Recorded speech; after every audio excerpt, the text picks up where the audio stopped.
Добре, сега, знаеш ко? Умръзна ме. Интересувам, аз ли съм Лил Уейн? Ти ли си Рик Рос? Значи просто ходя, бягал съм 7 км като някой изрод. Разбираш ли? И цялата работа е, знаеш за какво? Защото съм един мазен файтър, Юрий Бойка. Познаваш ли го? И знаеш какво се случва? Чувствай се, виждаш ли му това? Виждам във двойно. Криско Бийц. Да. Ситуацията, знаеш каква е?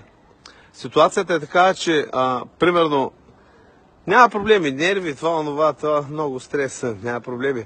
Обичам напрежението си. You can't take the pressure, you pussy. You know? And искам да ти кажа още нещо.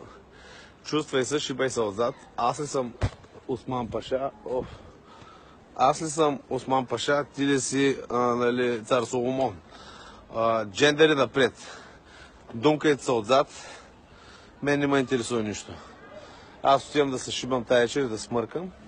Аз съм се направил тренировката, моята работа е свършена. Сега тая вечер мога да пречукам няколко кучета на исляма, защото аз съм един рицар, аз съм един рицар тамплиер, който съм Ватикан асасин.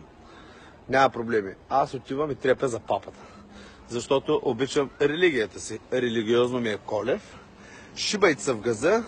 Сега всеки педал днес, където ме приеба, всички са блокирани. Няма да остане накрая един. Дънкан Маклауд. Накрая ще остане само един, това ще съм аз. Ще говоря сам със себе си, защото никой не може да поддържа моя левел. И бете майка си, кучета умрели.